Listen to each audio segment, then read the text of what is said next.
इस जीवन में मनुष्य केवल 3 चीजों के पीछे भागता है। छाया अर्थात सहारा, संबंध, काया अर्थात सुंदर सुबल शरीर, और तीसरी माया अर्थात ऐश्वर्य। अब अचंभित करने वाली बात यह है कि समय आने पर यही 3 वस्तुएं हैं जो सबसे पहले आपका त्याग करती हैं। अंधकार में छाया आपको त्याग देती है, बुढ़ापे में काया आपको त्याग देती है, और अंत में ये माया भी आपको त्याग ही देती है। ये कुछ काम नहीं आता जिसके पीछे आप जीवन भर दौड़े जा रहे थे। यदि कुछ काम आता है तो वो है आपका प्रेम पूर्ण व्यवहार जो आपने संसार को दिया। ये प्रेम ही है जो अंधकार में दिया बनकर आपको प्रकाश देगा। ये प्रेम ही है जो बुढ़ापे में हाथ बनकर आपको शक्ति देगा, सहारा देगा। और जब आपके पास धन नहीं होगा तो यही प्रेम आपको संयोग देगा। इसलिए इस जीवन में यदि कुछ कमाना है तो केवल प्रेम कमाएं। यदि आप भी मेरी भांति दूर की सोचते हैं तो केवल प्रेम कमाएं, और आप इसी प्रेम के साथ कहिए राधे राधे। संसार में नियति बहुत कुछ निश्चित करती है, जैसे हर एक वस्तु की सीमा। शरीर से जाने वाला जल, उसकी सीमा भी ये नियति निश्चित कर चुकी है। कैसे? देखिए, यदि आपने उचित समय पर परिश्रम करके अपना पसीना नहीं बहाया तो कुछ समय पश्चात आपको अश्रु अवश्य बहाने होंगे, क्योंकि सब कुछ यदि भाग्य से मिल भी जाए उसे कर्म से रक्षित करना पड़ता है। यदि परिश्रम करते रहोगे तो जो पाया है उसे सहेज कर रख पाओगे, और जो आप पाना चाहते हैं वो अवश्य पालोगे। किंतु यदि परिश्रम से दूर रहे तो जो पाया है उसे तो खो ही दोगे, और जो पाना चाहते हैं उसका तो प्रश्न ही नहीं होता, और बहाओगे तो केवल अश्रु। अब चयन आपका है, क्या बहाना चाहेंगे? पसीना या अश्रु? राधे राधे। तभी आप किसी झरने के पास बैठे और बस ध्वनि सुनी। हाँ, वो ध्वनि मन को शांत ही कर देती है, हम एक आनंद सा भर देती है। तो इसे मैं कहता हूं नैसर्गिक संगीत। कभी सोचा है ये संगीत उत्पन्न करने के लिए जल को कितने परिश्रम करने पड़े, क्या कुछ करना पड़ा?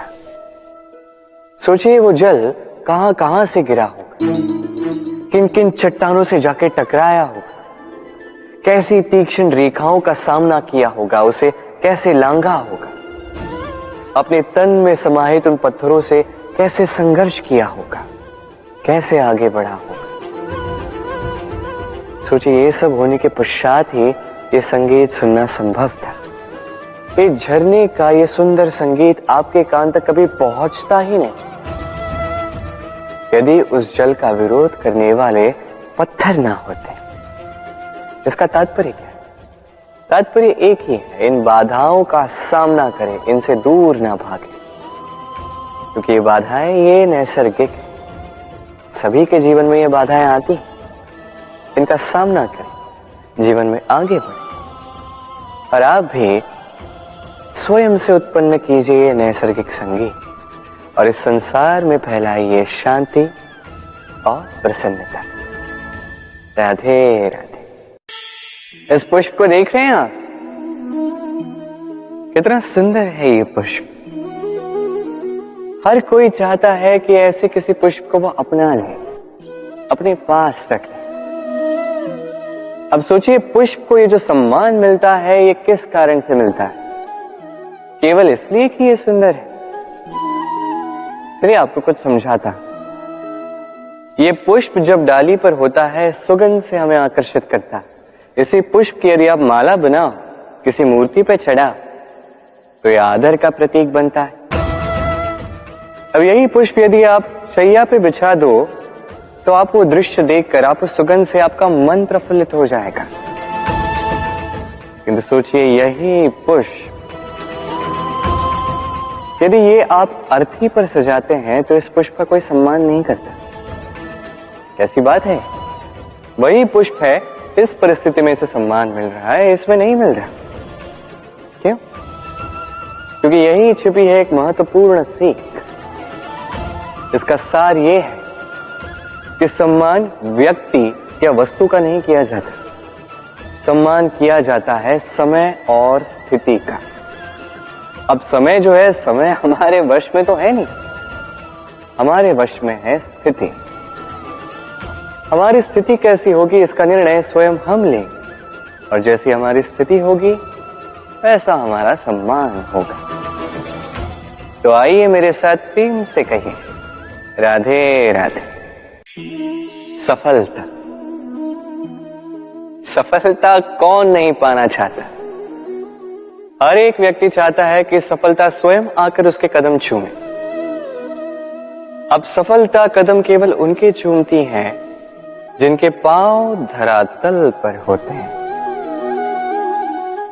जो स्वप्न की आशा में उड़ते नहीं, जो यथार्थ के धरातल से जुड़े होते हैं, वो भी दृढ़ता के साथ।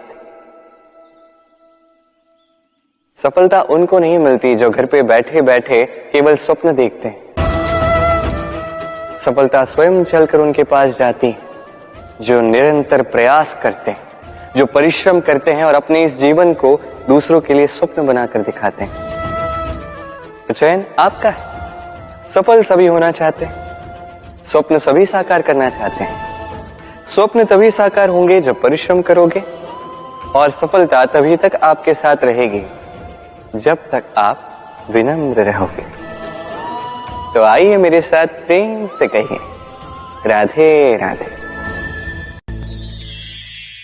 समस्याएं, अब समस्याएं किसके जीवन में नहीं होती? हर एक के जीवन में समस्याएं होती, और ठीक है, जीवन है तो समय के साथ समस्याएं आती ही। किंतु क्या सारी समस्याएं समय ही लाता है? नहीं, आप सारी समस्याओं का श्रेय समय को नहीं दे सकते। ये अधिकतर समस्याएं तो ऐसी होती हैं जिन्हें हम स्वयं आमंत्रित करते हैं कि समस्याओं आओ, मैं आपकी प्रतीक्षा कर रहा हूं। कैसे? अब ये निर्भर करता है आपकी हाँ और ना। अधिकतर समस्याएं इसलिए आती क्योंकि हम बार बार हाँ कहते जाते हैं, और अधिकतर समस्याएं इसलिए आती हैं क्योंकि हम उचित समय पर ना नहीं कह पाते। इसलिए बिना सोचे समझे किसी भी बात या किसी भी प्रस्ताव का समर्थन करना आपको बहुत बड़े संकट में डाल सकता है। वहीं कभी ना कह पाना, ये आपको उससे भी बड़े संकट में डाल सकता है। इसलिए स्मरण रखिए, ये अत्यंत महत्वपूर्ण सीख। सदैव सोच समझकर ही हाँ कीजिए और दृढ़ता के साथ ही ना कीजिए, और विश्वास कीजिए आपका जीवन अत्यधिक सुखमयी हो जाएगा। तो आइए मेरे साथ प्रेम से कहिए, राधे राधे।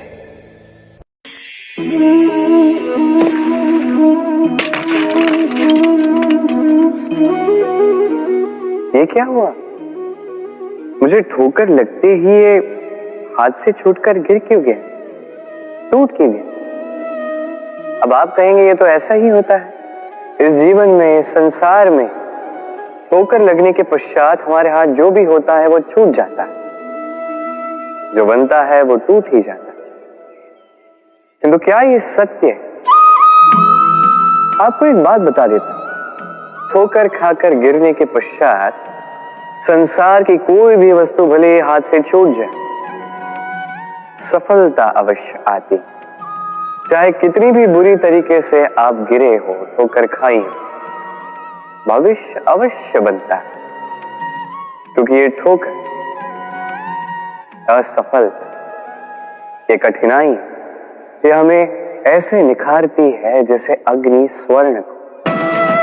इसलिए जीवन में केवल आगे बढ़ते जाए, दृढ़ निश्चय के साथ बढ़ते जाए और ठोकर खाकर गिरने से कभी भयभीत मत होइए, क्योंकि ये आने वाली सफलता का संकेत।